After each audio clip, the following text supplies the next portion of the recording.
Pessoal, esses são os assuntos que eu coloquei no portal, são 4 slides, e eu vou comentar um a um, para depois a gente disponibilizar os vídeos para que vocês possam ter acesso. Vamos lá, educação no Brasil. Eu dividi esse tópico em 3 subtópicos: educação colonial, educação confessional e educação crítica. Então, nessa primeira parte, eu vou falar de educação no Brasil até a Primeira República, e em seguida eu falo de alguns nomes pós a Primeira República do século XX. Então, vamos lá. O que eu chamei de educação colonial, eu estou fazendo referência à primeira missa que a colonização fez no Brasil, para dizer o seguinte: esse modelo de educação colonial pressupunha esse tipo de modelo aqui. Esse quadro da primeira missa, do Victor Meirelles, dá uma dimensão muito boa para nós de como eram a opinião dos portugueses e católicos, dos indígenas que aqui estavam. Por isso que eu chamei de educação colonial, porque a Igreja Católica vai ter um papel preponderante naquilo que nós chamamos de formação de educação no Brasil.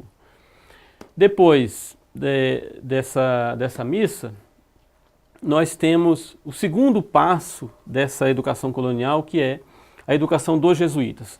Aqui, propriamente dito, nós já temos a formação de escolas. E os jesuítas que vieram para o Brasil, a partir da colonização portuguesa, eles tinham alguns pressupostos. Primeiro, colonizar os povos originários, então eles faziam isso via conversão. Eles tinham uma relação que eu chamei aqui de conluio com o poder colonial português. Essa relação se dava na medida em que o poder colonial determinava ações políticas, a igreja determinava ações religiosas. E, por outro lado, os jesuítas também tinham uma preocupação com a educação das classes dominantes, educar os filhos dos colonizadores, em especial dos altos funcionários do gabinete português. Um dos principais jesuítas desse período de educação colonial, que eu estou dizendo aqui para vocês, é o Anchieta. Coloquei aqui para vocês terem uma ideia, essa é uma gravura pintada para representá-lo, né? Ele foi o precursor do modelo educacional dos jesuítas no Brasil. Esse modelo educacional católico por excelência, ele tem uma ascendência muito forte, uma influência muito forte no modelo educacional que nós vamos ter aqui no Brasil.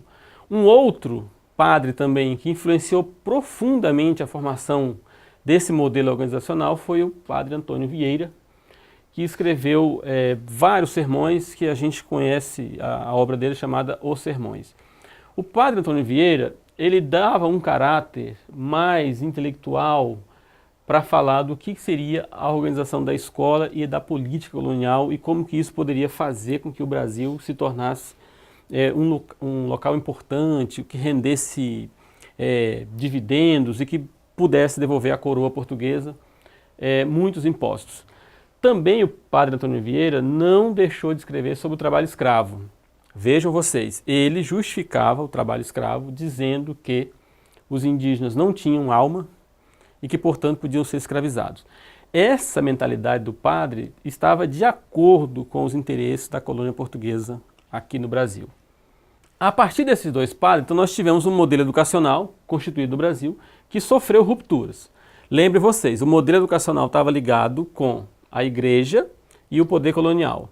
Esse modelo sofre rupturas quando nós temos, por exemplo, o Marquês de Pombal nomeado como ministro do interior, que vem para o Brasil. O Marquês, ele vai romper com a educação voltada para a igreja para uma educação voltada para os interesses do Estado, mais laica, menos arredada com a religião.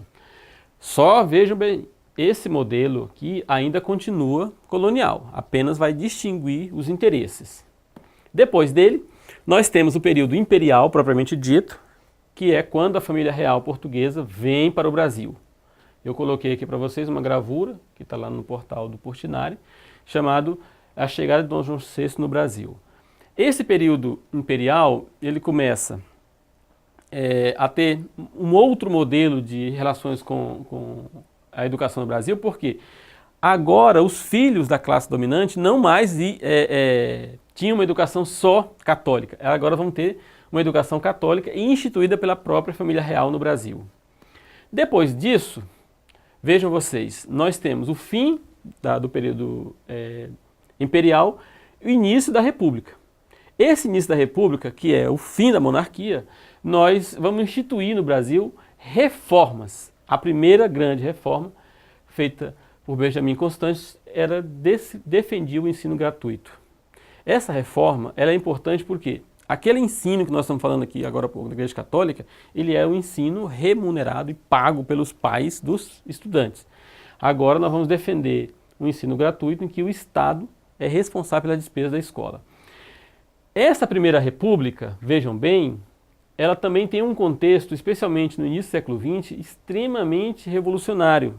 Eu coloquei aqui um dos eventos mais importantes, que foi a Semana de Arte Moderna, e isso tem interferência no modelo educacional brasileiro. Já já eu volto nisso.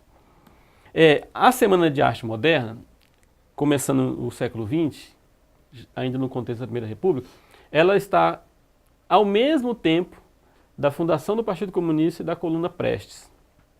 Por que esses três eventos são importantes para a gente entender o modelo de educação no Brasil? Porque pela primeira vez a educação colonial ela estava mais ou menos aqui, no litoral, todo o litoral, de Recife até São Paulo. Pela primeira vez a Coluna Prestes ela vai andar pelo interior do Brasil, então nós vamos conhecer um Brasil que está profundo, nós não conhecíamos esse modelo ainda no período colonial. E a Semana de Arte Moderna tem uma relação muito próxima com a fundação do Partido Comunista, porque vários dos intelectuais que fizeram a Semana de Arte Moderna eram membros desse partido. Também, o principal indutor da Coluna Prestes, Luiz Carlos Prestes, foi o primeiro presidente do Partido Comunista no Brasil. Isso aqui faz com que as pessoas do interior do país, as mais pobres, mesmo aqui do litoral do país, comecem a enxergar outras coisas no Estado e a reivindicar por isso uma educação que representasse as classes mais pobres, que até então não tinham. Nós não podemos esquecer que no final do período imperial e início da República nós temos a libertação dos escravos e isso é determinante na formação das periferias aqui nos litorais, especialmente no Rio de Janeiro, Recife e Salvador. Então, para finalizar essa pequena explicação, eu coloquei o seguinte: o que nós temos no Brasil para a gente lembrar em relação à educação? A educação no Brasil foi primordialmente colonialista. O que é isso? Uma educação voltada para atender os interesses da colônia, que era, no caso, Portugal, que colonizava o Brasil. Depois de ser colonialista e profundamente colonialista, ela representava os interesses do Império, tanto o de Portugal depois, quanto o Império Português no Brasil, e continuava colonizadora. Isso significava dizer o seguinte, que a cultura indígena, por exemplo, só para vocês terem uma ideia, ela não participava em nenhum momento dos conteúdos dados na escola, embora os índios já estivessem aqui. Depois de ser colonialista, imperial e colonizadora, ela também foi republicana, mas, vejam bem, republicana aqui apenas porque rompia com esses dois modelos, mas continuava colonizadora, porque ainda era uma educação das classes dominantes para as classes dominantes. Os primeiros anos do século XX, que eu falei para vocês da Coluna Prestes, da fundação do Partido Comunista e da Semana de Arte Moderna, é que vão fazer um pouco de ruptura com esses três modelos anteriores. Construir uma educação que fosse um pouco mais voltada para as classes trabalhadoras que até então não estavam representadas no modelo educacional brasileiro. É isso, gente. Vamos para o próximo, para vocês acompanharem os autores que a gente vai referendar a partir desse debate aqui, que mais falaram sobre esse modelo de educação brasileiro.